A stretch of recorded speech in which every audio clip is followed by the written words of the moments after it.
In this video lecture, we're going to look at what is known as the tragedy of the commons, originating in an article by Garrett Hardin.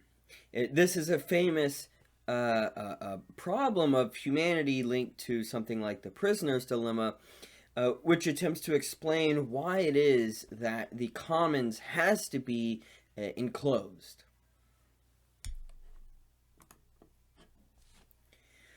Hardin begins with what he calls the population problem.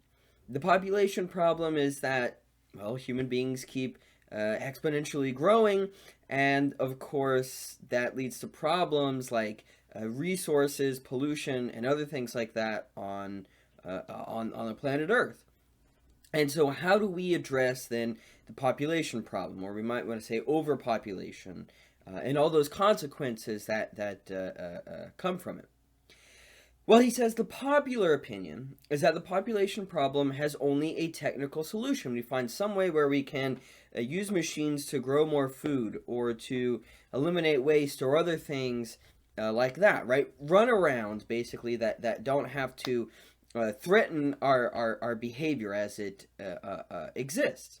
He says, a technical solution may be defined as one that requires a change only in the techniques of the natural sciences, demanding little or nothing in the way of change in human values or ideas of morality.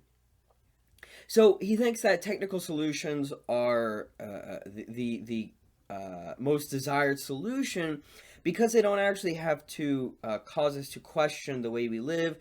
We can keep going about our life as normal and, hope that somehow, right, this is going to be addressed. In many ways, this is similar to like climate change, for example, where many people want to put stock in some technological solution, some billionaire that's going to introduce some technology or plan, right, that's going to save us so that we don't actually have to question the fundamental aspect of our society and how we as human beings live on Earth.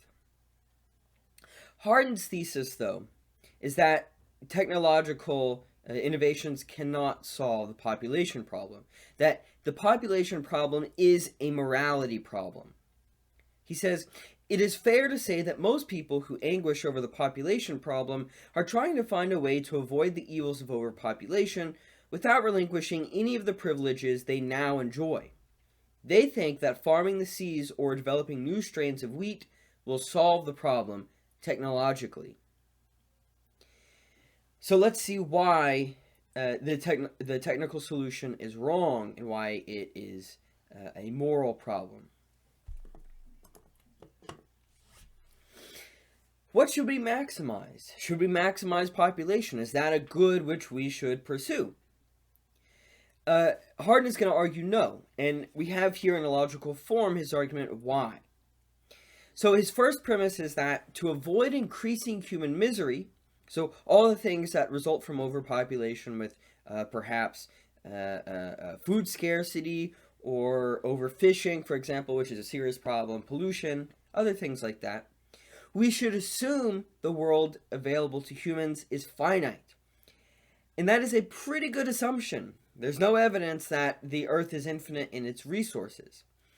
So already we should think then, well, if we're going to try to plug into the planet some style of life which assumes, maximum growth, in an economic system, or infinite ability to plunder resources, when the Earth is actually finite in its resources, then we should already know that we have a problem. But he has to prove his argument. So the second premise, a finite world can only support then a finite population. It would be incoherent to argue a finite world can support an infinite population. So premise 3, population growth then, if this is the case, must eventually reach 0. Because otherwise you would need to figure out what is, the amount at which then a certain population can be supported, determined by the number of resources that are available. So premise 4, when this condition is met then, we can ask, can the greatest good for the greatest number be realized? So here he has in mind the utilitarian moral argument, right? The principle of utility that one should maximize the greatest good for the greatest number of people. He says that if this is the case, that if population growth must eventually reach zero, then this condition cannot be met, that the greatest good for the greatest number of people can be realized. And he gives two reasons for this. One, it is not possible to maximize for two or more variables at the same time, so a mathematical reason, and then a more economic moral reason. So his second reason is, if population maximization is then the goal, then work calories per person must be as close to zero as possible. So if we are going to continue to maximize our population, then what we would have to do is ensure that the calories consumed by people after they have done the work necessary to ensure their bare survival, that then is going to be as close to zero. Otherwise, we can't keep maximizing the population. And to do that, then, that means, obviously, then the greatest good for the greatest number of people can't be realized, because that would mean you can't spend money enjoying luxury foods, going to the movies, sporting events. All those things take resources. And if the population continues to grow, then we can't enjoy those goods. So his conclusion is that the optimum population is less than the maximum. So the optimum population then cannot be what our current course is set on.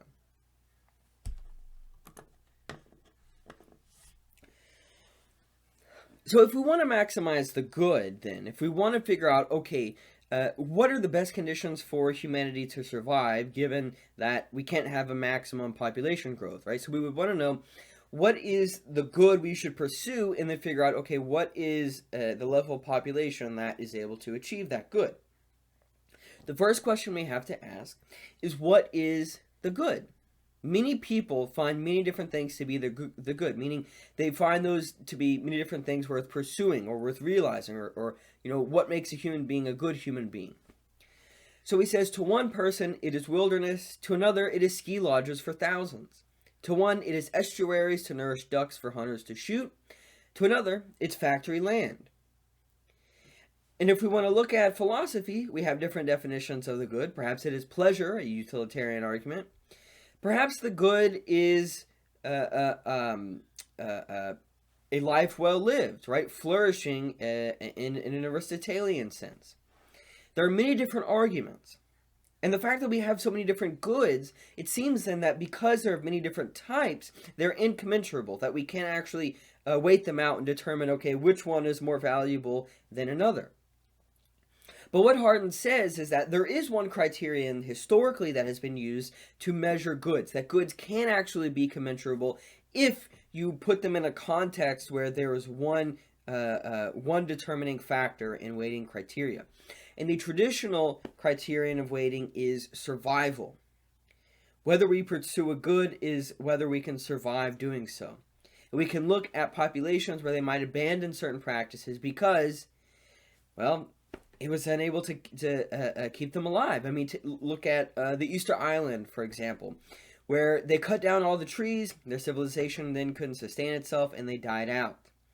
So in that sense, that would not be a good worth pursuing because they literally could not survive. Now, of course, we live in civilization now, and it's a bit more difficult to think about hunter-gatherer society determining, or a primitive, culture or society, whether something is worth pursuing based on their ability to survive. Hardin says, though, that in society, we can look at a popular account of what the good is, or a popular way of weighting goods against one another. And this is the invisible hand theory, right? So the invisible hand theory, we know, comes from Adam Smith. It says that decisions reached individually will be the best decisions for an entire society. So if people are left to pursue their own conception of the good, then naturally that will actually end up benefiting everyone else overall. Well, Hardin says of this, if this assumption is correct, we can assume that men will control their individual fecundity so as to produce the optimum population. But if this assumption is not correct, we need to re-examine our individual freedoms to see which ones are defensible and which ones aren't. So if it is correct that individually each person in pursuing their own conception of the good will actually benefit everyone overall, then we have no worry with the population problem. It's not a problem at all. If this is not true, if people do not, or if in everybody pursuing their own conception of the good, it actually does not produce the optimum population and threatens everyone else overall, then we have to look closer at what we value and what we might have to say is a more valuable good compared to others.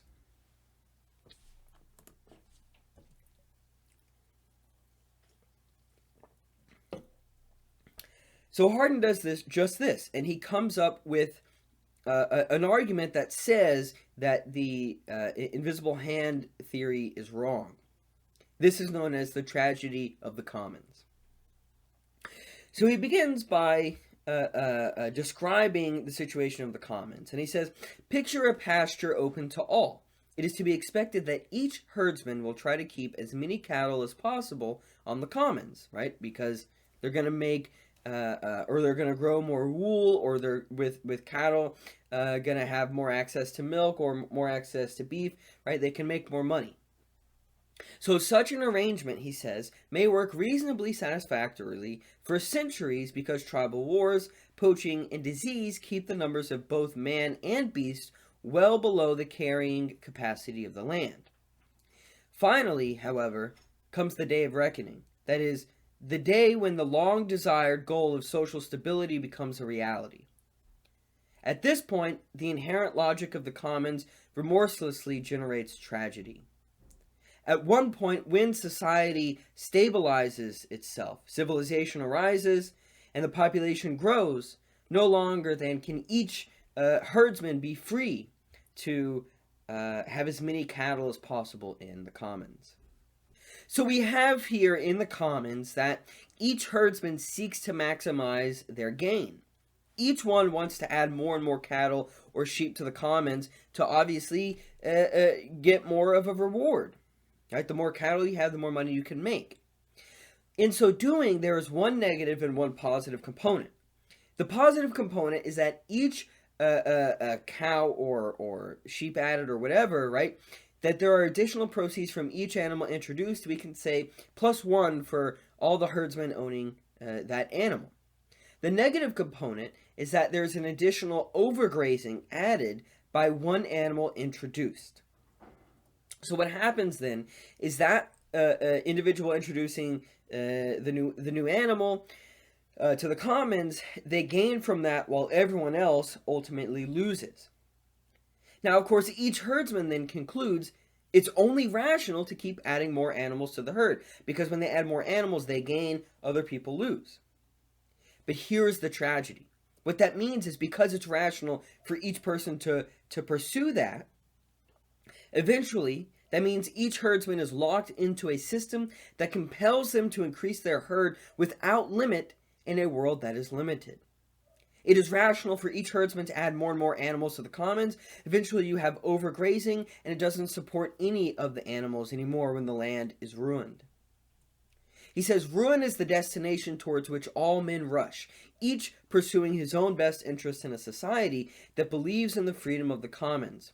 Freedom in a commons brings ruin to all. So what's the logical conclusion, of course, to enclose the commons and determine limits, right? That not everybody can just freely act in the commons, because everybody freely acting in the commons will ruin the commons for all. Now, some more contemporary examples of this are like pollution. So we have the case that, a company can save money if they just dump some toxic waste into the river. It's going to hurt everyone else, but they save money, so it's a benefit for them. Now, of course, if that's in their own rational interest, and that means everyone else will also dump their toxic waste in the river, or will allow, companies will continue selling cars that add more and more CO2 to the atmosphere, and so on, right? Because it's in their interest to keep maximizing their profit, while then everybody else suffers. So he says, in a reverse way, the tragedy of the commons reappears in problems of pollution. Here, it is not a question of taking something out of the commons, but of putting something in, sewage or chemical, radioactive, and heat wastes into water, noxious and dangerous fumes into the air, and distracting and unpleasant advertising signs into the line of sight. The calculations of utility are much the same as before. The rational man finds that his share of the cost of the wastes he discharges into the commons is less than the cost of purifying his wastes before releasing them. Since this is true for everyone, we are locked into a system of fouling our own nest, so to speak, so long as we behave only as independent, rational, free enterprisers. Now, of course, pollution is a bit more difficult because air and waters can't be as easily fenced in as land can. So what's used to then regulate this kind of commons? It's taxation and other coercive means like regulations, for example, penalties, right? If you dump toxic waste into the river, there might be a penalty you have to pay or go to jail. Now, what Hardin says is that the pollution problem is a consequence of, again, overpopulation. He says, flowing water purifies itself every 10 miles, my grandfather used to say. And the myth was near enough to the truth when he was a boy, for there were not too many people.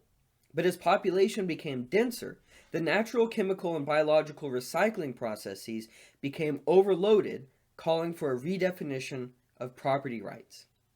If you have a small number of people, then it doesn't matter how many animals they might add to the commons. If you have a small number of people, it doesn't matter if they pollute a little bit into the river, because it's the system is able to account for that and to purify it out. But once there becomes too many people, right, based on a finite system, it can no longer handle the demand.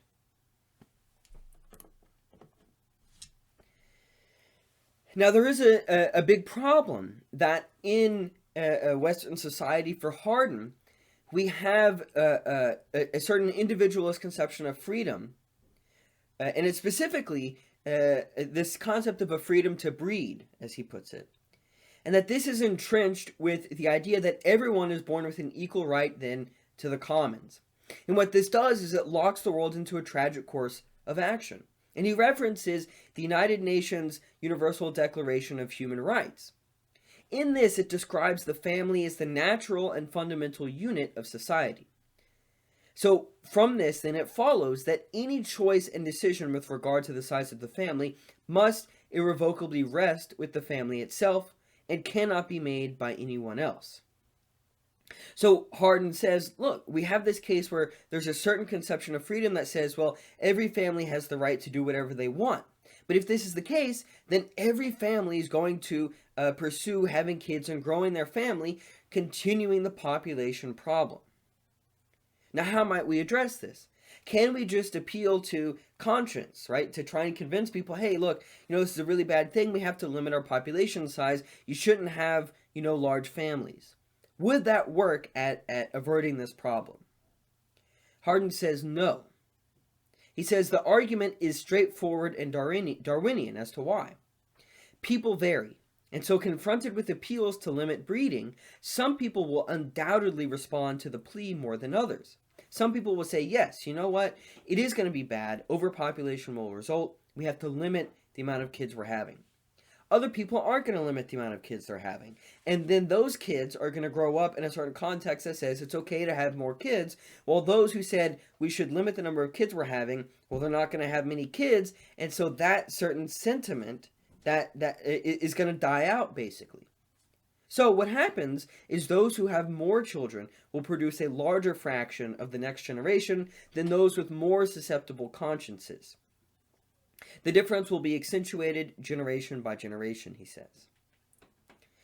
So we have to look for responsibility in the way in which social arrangements produce certain kinds of social responsibility and certain kinds of mutually agreed coercion.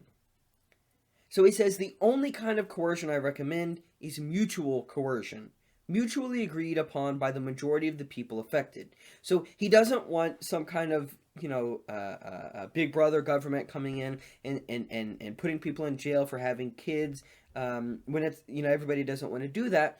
He wants some kind of a democratic process whereby people get together and they realize it's all actually in their best interests. So he says, to say that we mutually agree to coercion is not to say that we are required to enjoy it or even to pretend we enjoy it. Who enjoys taxes, for example? We all grumble about them, but we accept compulsory taxes because we recognize that voluntary taxes would favor the conscienceless.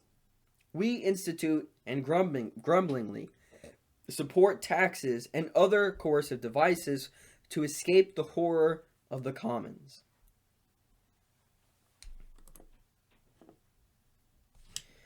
So what is required is a certain recognition of necessity, that to survive, humanity must enclose the commons. The commons are only justifiable under conditions of low population density, and those don't exist anymore. Right? What happened was that first we abandoned the commons in food gathering once population grew too much, then in waste disposal, right? Nobody can just dump their trash anywhere they want, and now we have to do that with pollution and population. So every new enclosure of the commons no doubt involves the infringement of somebody's personal liberty. But again, here we have to weigh goods. Does the good of extreme personal liberty outweigh the survivability of the species? That's the question. He says infringements made in the distant past are accepted because no contemporary complains of a loss. It is the newly proposed infringements that we vigorously oppose. Cries of rights and freedom fill the air. But what does freedom mean? When men mutually agreed to pass laws against robbing, mankind became more free, not less so. Individuals locked into the logic of the commons are free only to bring on universal ruin. Once they see the necessity of mutual coercion, they become free to pursue other goals. I believe it was Hegel who said, freedom is the recognition of necessity.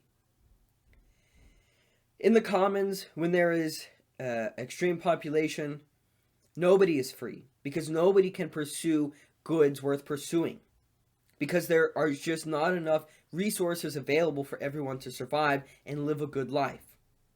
So we must then rethink what it means to be free. And perhaps that means then we give up a little bit of our freedom to save the rest of our freedom, right? And this is a basic liberal argument coming from someone like John Locke, for example. So there's nothing radical that Hardin is arguing. He wants us to see the way in which over time we've already accepted the enclosure of the commons in certain ways.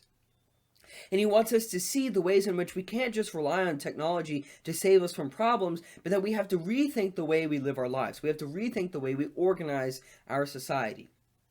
So no technological solution can rescue us from the tragedy of the commons. Only a moral one can.